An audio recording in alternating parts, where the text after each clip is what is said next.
Salut à tous, c'est Joris, j'espère que vous allez bien. On se retrouve pour une nouvelle vidéo où on va faire le point sur le marché crypto et plus particulièrement le Bitcoin. Vous le voyez à l'écran, le marché continue de pousser vers le haut. On a un Bitcoin qui est presque à 40 000 $, 39 800 $, il a touché hier.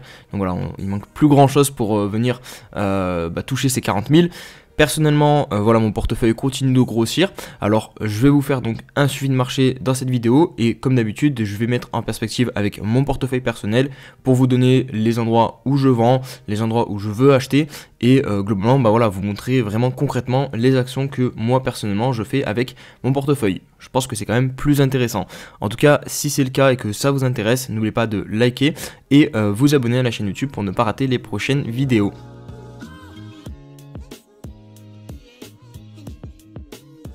Et on va débuter l'analyse par l'hebdomadaire, donc une bougie égale une semaine. Donc là, c'est la bougie de la semaine précédente qui est clôturée. Donc on avait fait un espèce de doji avec une mèche en bas, une mèche en haut, donc une semaine d'indécision. Et globalement, on avait clôturé au même cours d'ouverture que la semaine précédente et encore pareil la semaine précédente. Donc là, ça faisait 3 semaines.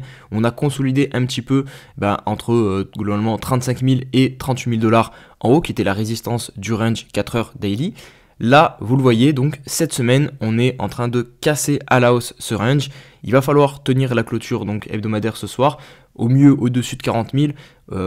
À l'idéal, ça serait au-dessus des 38 500 qui était l'ancienne résistance du précédent range. Donc pour l'instant, on est à 39 500. Donc on valide la cassure. On la valide sur les plus petites unités de temps forcément, mais si on pouvait la valider aussi sur l'hebdomadaire, ça serait cool.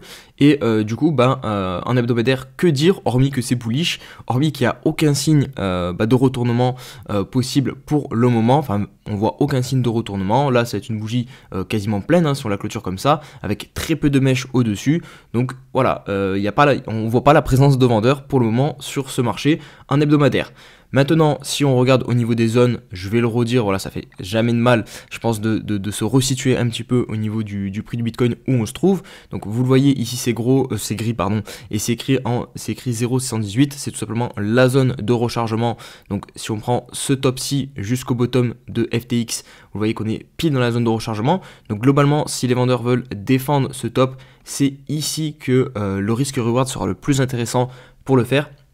Pourquoi? Parce que tout simplement, ils vont pouvoir mettre leur stop loss ici, sur le sommet, donc risquer ça pour derrière venir chercher des nouveaux points bas. Si on est vraiment dans une tendance baissière qui est maintenant, qui serait long terme, en gros avec ici bas, haut, et là du coup bas, haut, bas. Donc en gros, ils risquent ce petit carré là de perte pour gagner tout ça. Donc voilà, le risk reward est très intéressant, donc c'est pour ça que cette zone ici est intéressante et il faut se méfier parce que si on voit des signes de retournement, peut-être qu'on viendra marquer un top dans cette zone-ci. C'est pourquoi personnellement, je vous l'ai dit depuis un moment, ici c'est une zone où je cherche à prendre des profits et où personnellement je vais essayer de passer à 35% en stablecoin.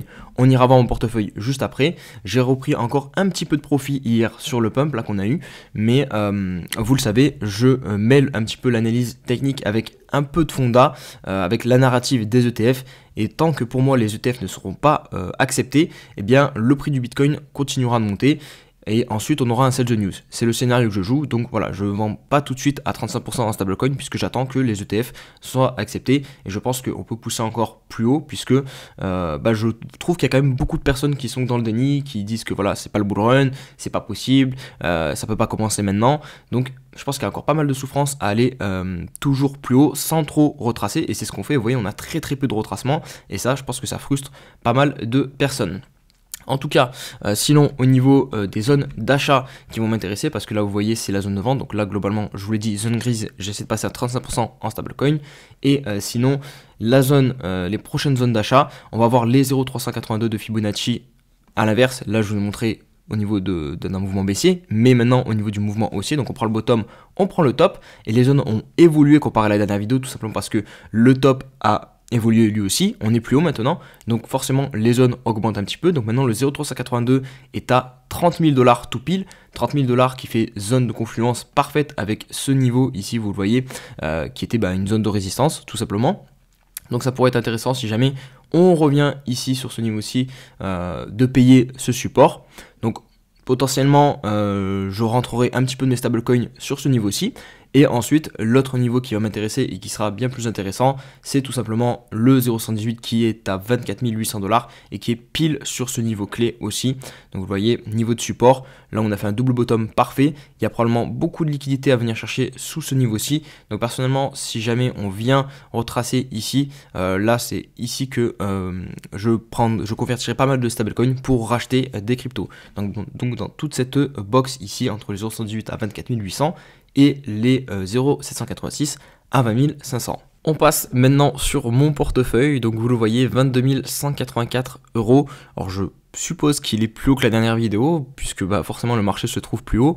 Par contre, il est moins haut que ce que je pourrais prétendre, parce que j'ai réajusté un petit peu ce que j'avais en ETH, et je me suis rendu compte que j'avais quand même bazardé pas mal dans les fees pour farmer certains airdrops. Je crois que là en fait j'avais 1,87 ETH, donc ça a fait globalement 500 € qui est parti dans les fees ou dans certains projets. Alors j'ai clairement pas tout perdu cet argent, parce que j'ai investi sur des projets DeFi, sur d'autres trucs qui sont pas que je référence pas dans le portefeuille, parce que je me concentre vraiment sur les grosses positions sur ce portefeuille. Du coup globalement je pense que j'ai largement ces 500 € de côté sur mes wallets. Mais voilà, pour simplifier, je préfère garder les grosses positions.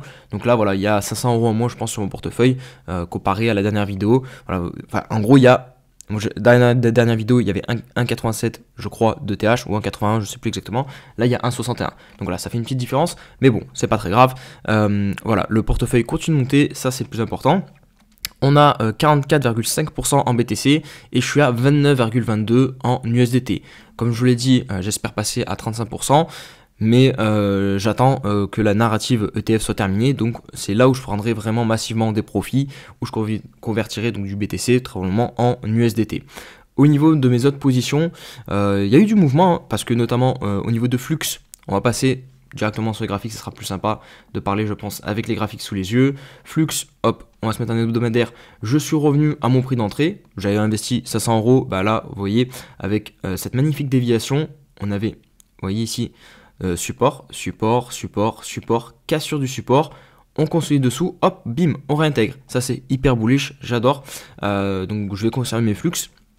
Et donc voilà, là, je suis revenu au niveau où j'ai acheté mes Flux. Donc, ça, c'est cool. Ensuite, US 330 $. Je crois que US c'est à peu près pareil que Flux. On a réintégré un niveau, pareil, un niveau de support. Vous voyez ici, c'est résistance, support. Donc là, on construit juste en dessous, on fait un W, on réintègre. Donc tant qu'on tient cette zone grise, je pense qu'on va pousser plus haut sur US. Donc ça, c'est plutôt cool. Ça monte de la force. Donc parfait. On enchaîne avec AKT. Ça, c'est une des positions que j'ai pris assez récemment, tout simplement parce que il était bullish contre le BTC et il est toujours bullish. Donc perso, je conserve la position, il nous a fait un nouveau point haut, toujours haussier, rien d'autre à dire, on conserve et on espère que ça va monter encore plus haut. AAV qui se trouve sous résistance, lui si je dis pas de bêtises, voilà, hop, vous le voyez, je reprends juste ça, on est sous la résistance des 100 $, mais clairement si on pète cette résistance, vous voyez ici on a vraiment un gros gap, un prix qui n'a pas été travaillé, on est descendu fortement en ligne droite, donc voilà, ici ça pourra accélérer très probablement jusqu'au top, globalement jusqu'aux 250 $. Donc il y a de la marge, donc c'est intéressant. Par contre attention, ne vous placez pas ici, on est sous une résistance hebdomadaire, voilà, on n'achète pas les résistances, enfin en tout cas moi perso j'achète pas les résistances, je reste positionné, mais je ne payerai pas, enfin je réinvestirai pas sur AV sous ce niveau-ci en tout cas. Voilà donc pour AV. Et enfin MDT, la dernière position que j'ai pris. Alors lui il s'est bien réveillé, il a fait un énorme pump, regardez, énorme mèche, c'est un petit peu dommage.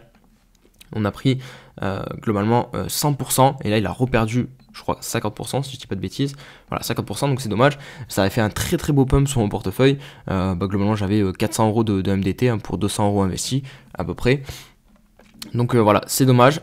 Ça retrace, mais perso, je vais pas sortir de cette position parce que contre le BTC, il reste toujours haussier. Contre le dollar, il reste toujours haussier. J'ai pas d'invalidation en hebdomadaire, même si là c'est dommage parce qu'avec cette mèche, on est venu chasser au-dessus de ce top. Donc ça diminue un petit peu les probabilités, on va dire, de hausse. C'est un peu moins bullish en gros, mais ça le reste. Et en termes de gestion du risque, voilà, j'ai pas forcément d'intérêt à sortir maintenant ici, ça reste toujours bullish. Donc voilà, je conserve ma position sur le MDT. On passe maintenant à l'analyse court terme au niveau du Bitcoin. Donc là, on se retrouve sur le 4 heures. Donc là, on avait la grosse consolidation ici. hop là comme ça. Que je vous ai montré là tout à l'heure sur l'hebdomadaire, où je vous ai dit qu'on est resté 3 semaines globalement entre les 35 000 $ et les 38 500 $. Et bien, vous le voyez ici, là, on a donc la cassure des 38 500 $. Vous voyez, résistance, résistance, résistance, résistance, et là, bim, on casse. Donc, tant qu'on ne réintègre pas les 38 500 $, bien, on va rester haussier. Le plus probable, ce sera d'aller encore plus haut. Par contre, si on voit le prix faire quelque chose comme ça, intégrer sous ce niveau-ci, là, pour moi, eh bien, vous le voyez ici, la trend liquidité. Pourquoi j'appelle ça comme ça? Tout simplement parce que vous voyez, on a énormément de creux qui ne sont jamais, enfin, qui n'ont jamais été revisités. Donc, potentiellement, plein de stop loss acheteurs, donc des personnes qui veulent rentrer en longue, qui sont positionnés ici. Donc, il faut vraiment rester méfiant. On n'est vraiment pas à l'abri d'une mèche vraiment forte de liquidation.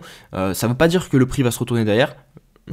C'est pas le plus probable, clairement pas, parce que vu qu'on reste dans une tendance haussière sur l'hebdomadaire, sur le mensuel, sur tout ça, ben on a clairement la chance de faire une mèche et derrière que ça soit très très vite racheté et de repartir. Mais voilà, il faut rester méfiant. Si vous faites du trading et que vous avez vos stop loss sous ces creux, bah, je pense que vous n'êtes pas les seuls. Donc voilà, c'est juste une petite prudence à avoir sur ce niveau-ci, puisque voilà, on monte vraiment de manière très proprement. Attendez, je supprime tous les petits traits orange et je vous montre. Globalement, on monte comme ça. Vraiment, là, le jeu est en mode très très facile puisqu'on vient jamais chasser les creux. Donc globalement, ce que vous avez à faire, c'est juste payer les creux. Dès que vous voyez un creux et qu'on fait un nouveau sommet, vous mettez vos stop loss sous le précédent creux et vous surfez la vague.